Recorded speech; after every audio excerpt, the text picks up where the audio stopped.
This week's blog is shot on film, or at least some of it is. Okay, so first off I've got to apologise for not putting out a blog last week. I wanted to, but the stuff I'm about to show you wasn't quite ready yet. I did put out a video last week. I finally finished off that promotional video for Long Delayed Echo, which I sort of previewed last time. This week I've been focus pulling on a film called Pod 8, which is another graduation film. So yeah, focus pulling, the art of keeping images sharp, which is, you know, interesting. Probably not for the non-filmmakers among you, but maybe one day I'll go into that in some detail. So this footage, this is a test for Long Delayed Echo. I was testing several things here. First off, testing a flare, because we're planning on filming a scene with a flare in it. Also testing LED light panels. Now these things are kind of battery powered, and since we're filming on location and we're not allowed to use generators, we have to rely on battery powered lights. And the last thing I'm testing out is the Steadicam, which my camera operator, who happens to also be my housemate, now owns. We thought we'd test out what it's like to, it's called fly one of these heavy film cameras around.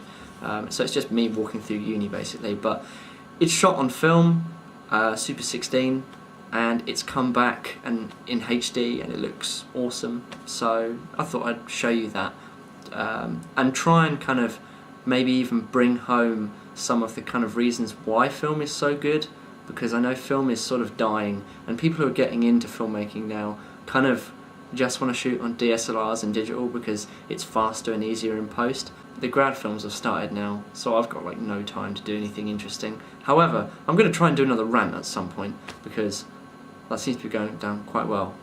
People seem to like that video. Yeah, you know the one I mean, you know, that one. Anyway, yeah, so I'll leave you to it. I never know how to end these things, so I'll just say bye and see you next week.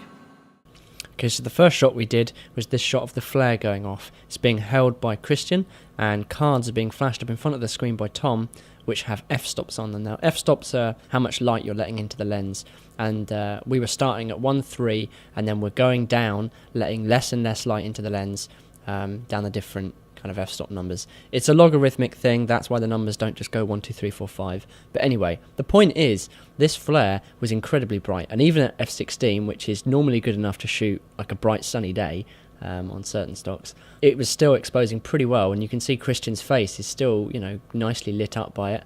And the reason for this test was to work out exactly what to shoot at to get the best, firstly, exposure on the face, although it's pretty much guaranteed to overexpose, but also just the general fall off of the light. How far away will you still be able to get that red glow, like on the floor or the surroundings? This was shot on Kodak Vision 3 200T.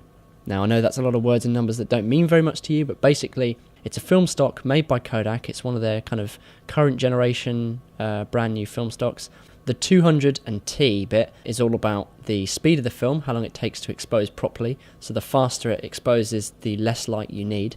And 200 is not exceptionally fast. 200 is kind of in the middle somewhere. And T means it's good for tungsten light. On a digital camera, you'll have white balance, and that'll allow you to film in different color temperatures. So indoors, you'll be filming under tungsten, and outside, you'll be filming under daylight. And if you go outside when you're set to tungsten, everything will look blue. And if you go inside when you're set to daylight, everything will look orange.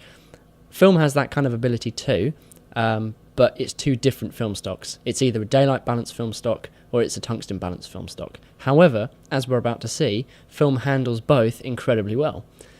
So you just saw there a flash of a colour board. That's useful for grading and for kind of balancing. Here we're doing tests of LED panels, which are the kind of battery powered lights we're going to be taking on location. Here's our Steadicam shot. Now, the actual operating in this isn't that great because it's the very first time Andy had ever flown one of these cameras before. But you can see that it's got this weird blue cast on it as we're going through the corridor, and then later on it kind of goes green. Now, what that is us moving through different lighting conditions. We didn't actually light any of this. This is just what, you know, the uni's kind of ambient lights. And under here, we've got normal fluorescent tubes. Now, these come off as quite green, which is something our eyes don't really see, but it's something that comes out on film, and it looks quite nice. There's a bit of flare on the lens every time we go under one because we didn't put French flags on the matte box. So here we are wandering around a kind of a gallery space in our uni, and these guys were just doing an evening class photography. They don't know what's going on. They were really impressed by this. Now, as you can see, the colour of film is just amazing. It's just got this wonderful kind of detail to the highlights, which you don't get with digital because of the way digital records information. And what they're trying to do now in the latest generation of digital cameras is make them look more like this, because it's a very kind of pleasing look.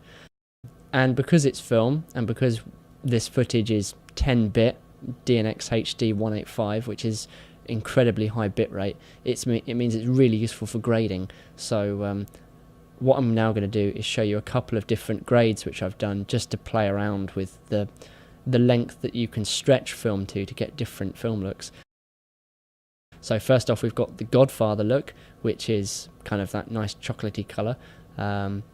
Also Matrix, because that's a really recognisable kind of look.